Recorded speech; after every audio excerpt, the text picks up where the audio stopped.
But because really what we've been doing is we're going through this series we call The Walk. And so I think that kind of so apropos to it, how we walking these things out. We're trying to walk out something together, particularly these restrictions, all the things that have been going on. This is the point, I guess. Such a timely, I believe, series that we've been in. And so this is the series we're in. It's called The Walk. But particularly it's the walk that we're in that really has to do with our being people of faith in Jesus and what Jesus is doing in our lives, particularly because he gave up his life for us, and of course he rose from the dead into a new life, which he now offers to us, and that we, how people of faith, are now ourselves walking that out. And so I'm, always excited about this because, it's one of the main things that this guy named Paul wrote about in the Bible, particularly his letters. And that's what we've been going through. We've been going through his writings and describing this walk that we are all on as people of faith. And it really has to do with this, actually I would say it also has to do with people who are outside of faith in an invitation to come and walk with us. And really, what is it to do? It is to promote human flourishing. How do we flourish truly as human beings? I think that's a great question for us right now as we've going through this pandemic and as we've gone through, of course, some of the things that are happening in terms of the society right now with the unjust killing of George Floyd and the subsequent demonstrations and these type of things. You see, how do we as the church respond? How do we as the church walk it out? That is the question for us. And in my messages the last 2 Sundays pretty much do answer some of that, if not a good portion of that, as this whole series has. Two Sundays ago we talked about walking, particularly as people of faith, in unity. Walking out our calling. And part of that walking of our calling is a walk in unity, in oneness with one another, you see. But also last week, it's a walking out of love. It's a walk of love. And the church has responsibility to these things, particularly as we'll see here this morning, as we talk about walking out as children of light. We are to walk, Paul says, as children of light, very specifically. And where we find that is in the book of Ephesians. And I'm going to read a few verses for you. And it's Ephesians chapter 5, starting with verse 8. And this is what Paul says. He says, "For at one time," he says, he's talking to these believers, and these young believers really, in Ephesus. He goes, "At one time you were in darkness, but now you are light in the Lord. Walk as children of light. For the fruit of light is found in all that is good and right and true. And try to discern what is pleasing to the Lord. Take no part in the unfruitful works of darkness, but instead expose them. For it is shameful even to speak of the things that they do in secret. But when anything is exposed by the light, it becomes visible. For anything that becomes visible is light. Therefore, it says," and this isn't, he's quoting here actually, a lot of people think a hymn or a song of the early church. A poem maybe, but I think it's a hymn of the early church. That's actually done during baptism, I think, or around that time frame. "Awake, O sleeper, and rise from the dead, and Christ will shine on you," is what he says. So how do we walk as children of light? The first thing I want to point out is that we have to recognize, as people of faith, we are light. Do you know who you truly are Isn't that the question? And that is such a big question for us. And who am I? What am I about? Why am I here? These are questions that things like, science and things like that can't answer. These go too deep for that in terms of just we're made up of some molecules and these type of things, and this is who I am. No, we're not defined by just what makes me alive. But who am I? Why am I here? Why are you here? Why, you are watching, what makes you a person of faith in Jesus? The psalmist says this in Psalm 139, one of my favorite psalms. It says, your eyes saw my unformed substance. The Lord saw us when we were being created in our mother's womb. Your eyes saw my unformed substance. In your book were written, every one of them, the days that were formed for me. When as of yet there was none of them. You saw me. You have purpose for my life. This answer is much more richer and deeper. That God has purpose for us and who we are as living beings, human beings, in relationship with one another. And that, of course, with that type of understanding, that causes us then, if we can capture that, that causes us to want to walk and to live in distinct ways. Or it should, anyway. In Ephesians 5:8, it says this, as Paul says, for at one time you were darkness. It's fascinating. You were in the dark, basically. But now you are light in the Lord. Walk as children of light. In terms of who you are. The phrase here in verse 8, you are light, is a striking one. And it begs the question, in what ways then are we light? And for us, it can only start in the place it should start, and that's with Jesus. As the one, basically, we have put our faith in and are now part of. When we put our faith in Him, we are now part of His living body on earth. So in John chapter 8, verse 12, Jesus says this. Jesus spoke to them saying, I am the light of the world. Whoever follows me will not walk in darkness, but they will have and be themselves. They'll have the light of life itself. All of a sudden a light will be turned on to them, and they will have the ability to see what life is about, what their life is about, what they are for, who they are really, what are they to be truly as humans.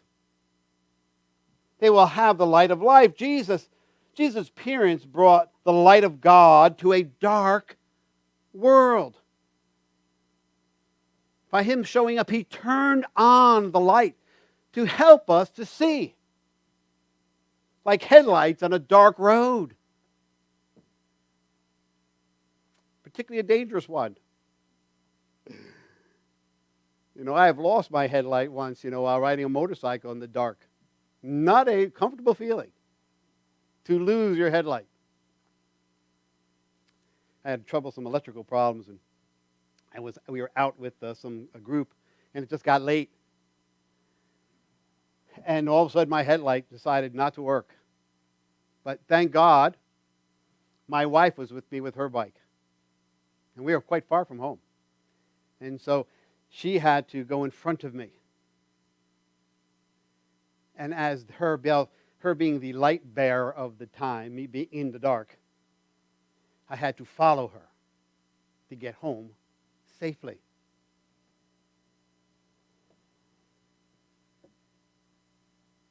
But more than that, or in addition to that, Jesus being the light of the world. Jesus says in Matthew chapter 5, verse 14, he says this, you are the light of the world. He's speaking now to those who put faith in him.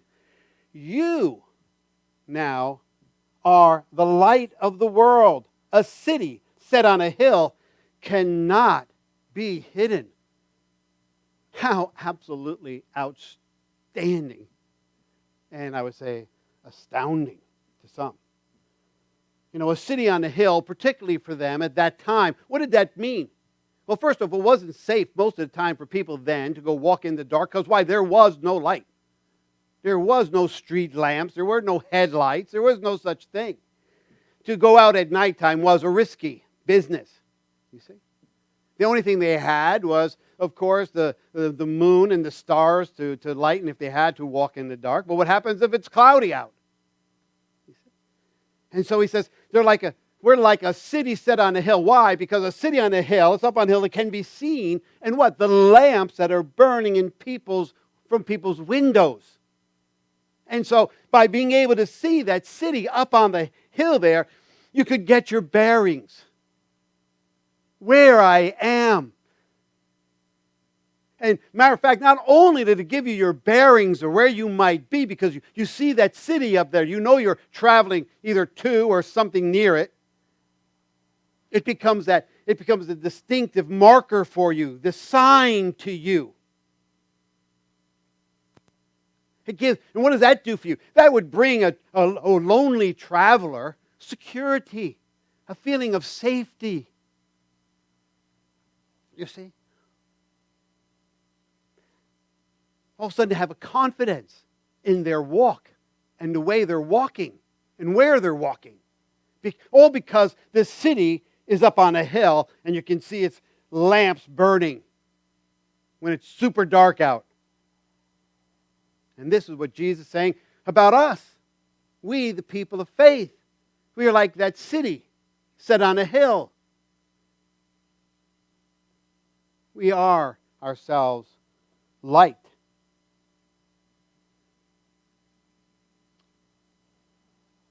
You know, in the Philippians, I can never get off of this topic of light without mentioning this verse. Philippians chapter 2, verse 15. But in the New Century Version of the Bible, it says it this way. It says, you are living, Paul says now. We're going back to Paul, who wrote this. He says, you are living with crooked and mean people all around you. That's how the New Century Version puts it.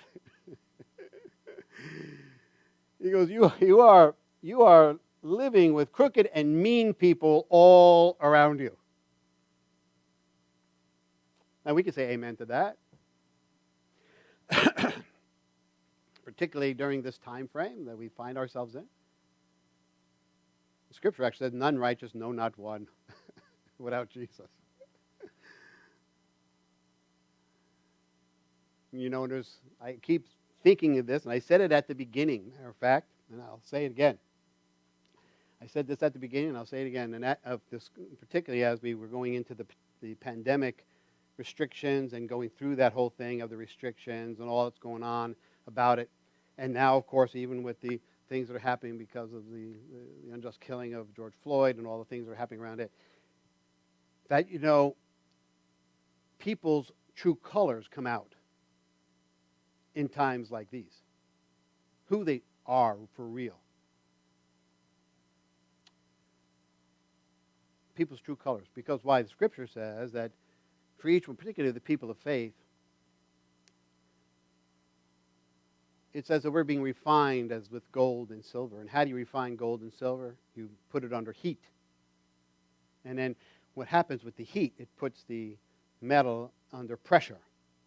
And that pressure, then all the imperfections come to the top. And you can see them, if you will. They're brought out into the light. And then the one who's refining it takes in.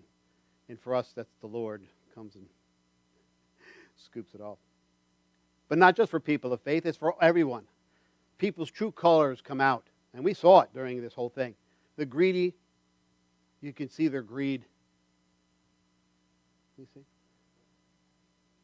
The narcissist, their narcissism.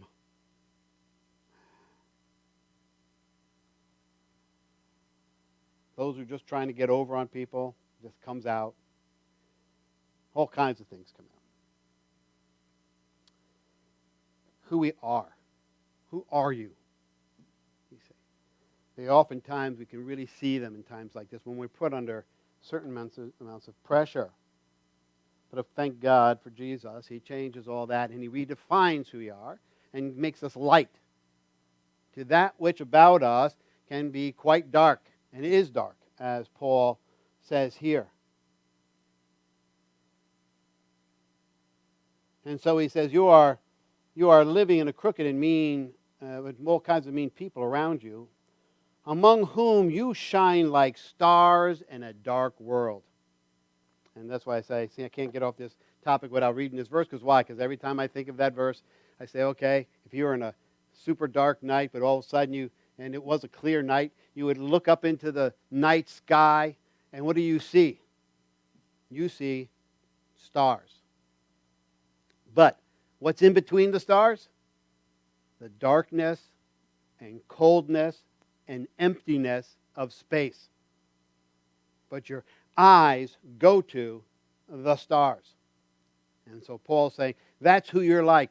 Though you live in around a lot of people who are mean and there's this craziness going on around us, we are to shine like stars in the midst of the darkness and emptiness that is out there. We are that city on a hill. That's who you are. You are light. But there's another thing, of course, and we have to understand and see, and then in terms of being children of light, is that we have to recognize, okay, so what does light do? So if we are children of light, what does light do? You know, we all know what happens when there's a power outage. You know, and all the lights go out when you have a power outage. You know, I can remember when we were first had our house, and we were just, matter of fact, we just had our kids, and it was the first time we had a power outage. It was a long power outage. It was like 3 days long. It was the winter time, and we'd be huddling around our fireplace, which was really not meant to throw off any much heat. You had to be right next to it. It would just suck out all the rest of the heat that was in the house, but we didn't know. And so the thing is, we'd have to be right up against that fireplace, with, you know, in the dark, if you will. And everything in our neighborhood was dark, very much. Back in those days, I just say that, didn't it? Back in those days, back in my day, back in my old days, back in those days, not a lot of people had generators. And matter of fact, no one really in our neighborhood had generators. You'd hear one maybe off in the distance someplace, but you didn't see anything. And of course, from that incident, what we did was we bought a generator. Sometimes it would take crisis for us to do stuff, you know, like a lot of us. That's how I got my snowblower. That's how I got a lot of things. But anyway, you learned. But we bought a generator, and we were one of the first people to have a generator in our neighborhood. And then what happened when the power went off again? And it was winter. I think it was Christmas, if I remember correctly. And now we got a generator, you know, so crank that generator. And now, guess what? The Federico house has lights. Matter of fact, it has Christmas lights. and well, everybody else in the neighborhood is dark. And as a matter of fact, we even invited the neighbor over who had just moved in, an Irishman from Ireland. And we invited him to come over, and what did we sit down, we watch television. While everybody else's house is dark, we're watching television. What are we watching? American football. And so we're having to explain to him, of course, American football. He's a soccer player, loves soccer. His kids now play soccer and these types of things. And so we became, you know, neighbors. That's how we got to know them. But we have to recognize, well, so what does light do, you see, for us? You know, in Ephesians chapter 5, verse 13 and 14, it says this. When anything is exposed by the light, it says, it becomes visible. For anything that becomes visible is light. And curious thing to say. Therefore it says, awake, O sleeper, and arise from the dead, and Christ will shine on you. You know, here Paul is trying to, get the Ephesians to understand what it means for them to be light. And so he's really kind of coming off of the previous verse in verse 9 where he says this. He says, for the fruit of life, the fruit of light is found in all that is good and right and true, is what he says. And there's really four things here in terms of light, what it does. That it comes out in his writing. And the first thing is that light nourishes. When we talk about us being light, light nourishes. It produces fruit. It is good. He's used the word good, but really it means it's beneficial. It nourishes. And what does it nourish? It nourishes, in this case, fruit. It nourishes a light, sunlight, nourishes plants. Plants need light. I have my garden right now is looking really good. I'm telling you, you could swing by the house and you say, my goodness, Lou, your garden out front looks absolutely outstanding. The roses, I don't think I've ever seen the roses look so good. And I got a couple of rose bushes. I got a couple other things there. They are just coming out like crazy, looking great. Why? Because they've had plenty of rain, which we have had, but plenty of water. And guess what? Light. All of a sudden, all of it came out at the same time, and the color is just gorgeous. Light nourishes. It's good. Produces good fruit. It's the virtue of being generous. You see? But it's good and it's right. Paul said it's good, it's right, and it's true. And for us, in terms of it nourishes and being right, because it's right with God and is right with people. It nourishes. It's right with God and right with others. And it's true. It's truth. It's at its core. Not just in an intellectual truth, I know something. No, in morally, living it out, doing it, being it. You see, with others, it nourishes. Light nourishes. It is good. It is right, and it is true. Matter of fact, William Barclay, he has a comment on this. He says, the light which Christ brings makes us useful citizens of this world. Is that not just a great line? The light of Jesus, who now makes us light, brings and makes us useful citizens in the world and to the world. That's who we are as light, as Paul says. Useful citizens. It's not just we have a truth and keep it to ourselves, or just right with God, or just good in the sense I'm a good person. No. It's in practice. It's walking it out in the midst of, to others. And that nourishes. Light nourishes. But not only does the light nourish, light illumines, of course. Let's check out, matter of fact, this. I have a little short video for you to check out. Why don't we look at this. How did you know the Redstone couldn't support orbital flight? That's classified information. It's top secret.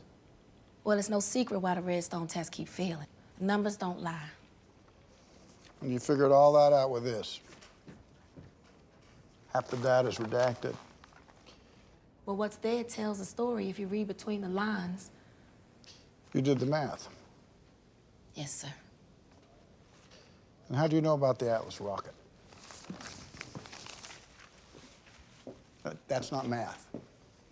That data's not here, like you said. It's classified. I held it up to the light. You held it up to the light. Yes, sir.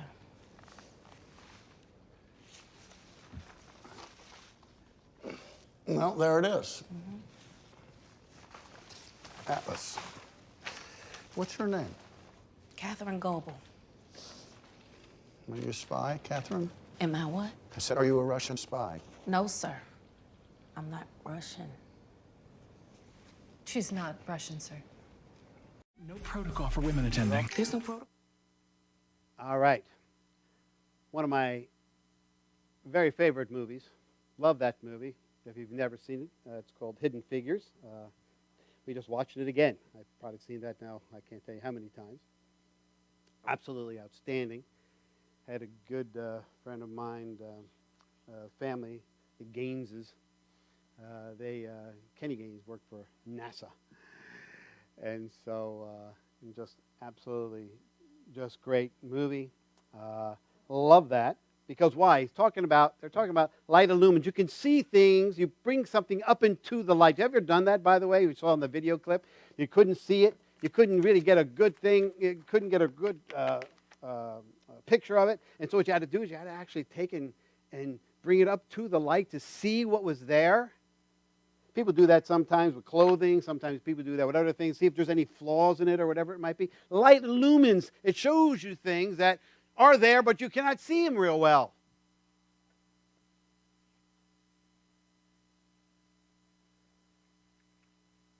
But not only does light illumine, it exposes, which kind of goes along with number 2, but it also light exposes. You know, William Barclay, again, just love what he has to say on this topic, and this is one of the things he also says. The best way to rid the world of any evil, well, that's what he's saying, is to drag it into the light.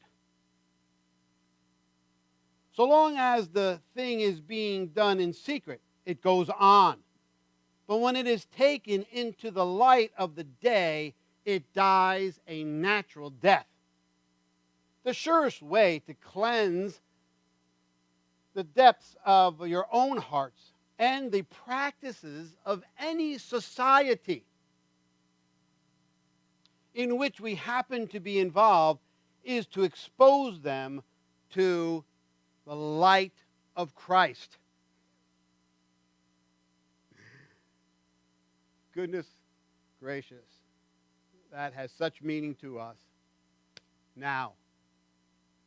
When we take the things that are happening about us and around us and we put them up to, because sometimes it could be a little fuzzy. Everyone seems to have maybe a right perspective, or what about this perspective? What about that perspective? What about this? What about that? Well, look how this person, look how that person's seeing. How about what they're seeing? Right, and we went, oh, you're right. Oh, yeah, you're right. Oh, yeah, what about that? Yeah, and next thing you see, you find yourself doing this. What is right?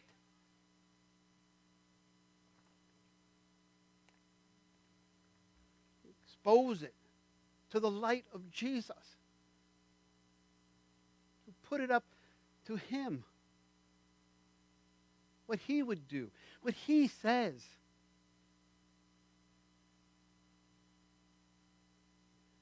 And then we can see. Light illumines, it exposes. But not only that, Paul, because of that, Paul says light heals. You know, in Ephesians, Paul says anything that becomes visible is light. As I said, it's a curious thing to say. Anything that becomes visible is light. Well, what does that mean? What is he trying to say? Light heals is what he's saying. One of the ways to build a immunity, by the way, wasn't it fascinating during the COVID-19 thing? What did they tell you to do to build immunity to the virus? To get outside, in the sun, into the light. Even if you had it. As a matter of fact, I remember somebody telling me how they tested positive. And what could the doctor do for them? They could only do certain things. But what did he tell them to do? Get outside. Into the sun. Get in the light. Matter of fact, how many people do some of you guys know? I knew one person particularly who used to come here. That during the winter time, during the dark, cold days, for them empty days of winter, they would go into a deep depression. Bet there's a name for that, and I forget what it is. I can't hear you, so it doesn't matter. So anyway, the thing is that they go into deep depression. And what was the cure? Sit under a fluorescent light for a certain number of hours a day. Sit under the light. Light heals. Is what Paul is saying here, and practically for us we know works. As children of light, we are no longer blind, and we are the ones who can lead others, just like my wife on her motorcycle would lead me. We can lead now others as light in the walk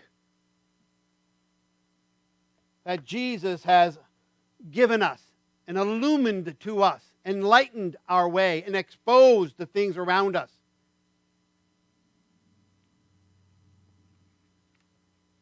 To do what? To live in harmony and to live in unity. All of what the world is looking for, we as the people of faith, as the church of Jesus, and as this community, I'm telling you, have.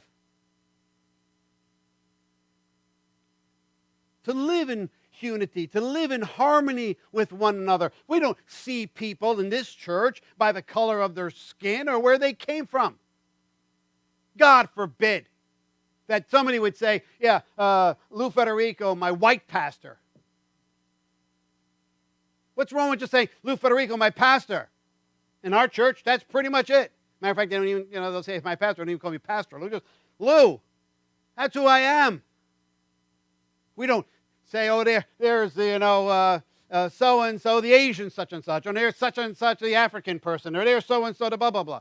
We don't identify each other in these racial terms by their name.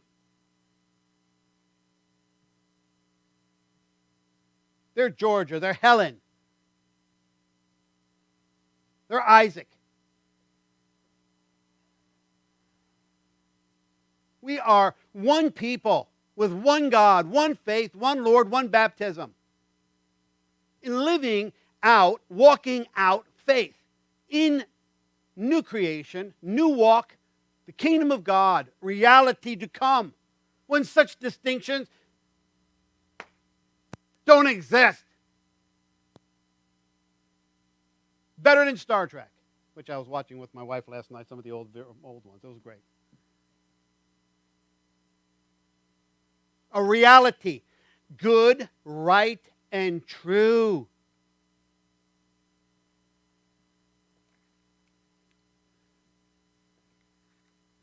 Because we are no longer blind. We expose the blind walk of the world and people having no understanding of where they're going. Matter of fact, I want to show you this again, another quick video, if you don't mind. Pero el video, Milton. El video.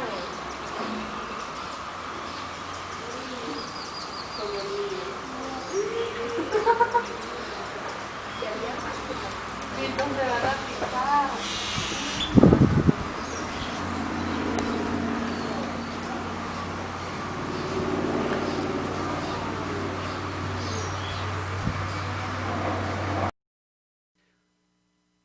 Okay, tell me when.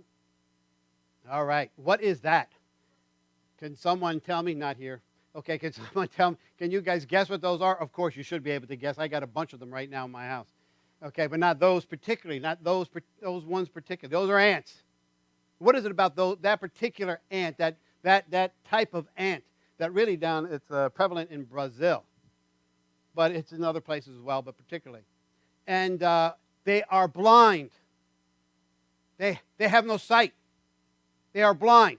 And what they do is, it's just like all ants who live in that type of ant community, they give off scent from their backside. They give off scent. No, don't think of that. But anyway, they do. And what happens is that the one behind them follows them, and they follow as this one ant leaves a trail of its scent, you see, but because they are literally blind. So long as everything is good until everything is not so good. Why? Because the leader, whoever they're following, all of a sudden picks up their own scent. And what does that leader start to do? It starts to follow its own scent. And those who are following it follow it until they they can't figure out whose scent they're following, and they just keep following, and then they just keep going around and around and around and around and around and around and around and around until what? Until they all die. That is the truth of that ant.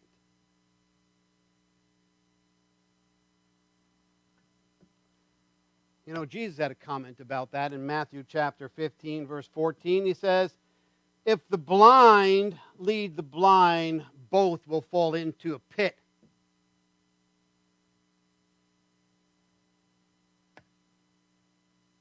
And in John chapter 9, verse 39, he says this, Jesus said, I came into the world to bring everything into the clear light of day, making all the distinctions clear so that those who have never seen will see.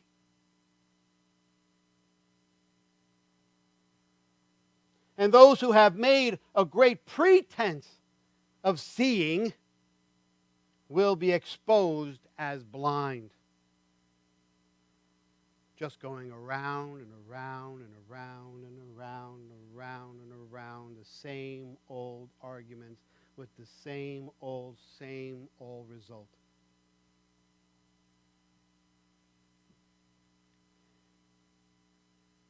Live, you people of God, as children of light, because you can see.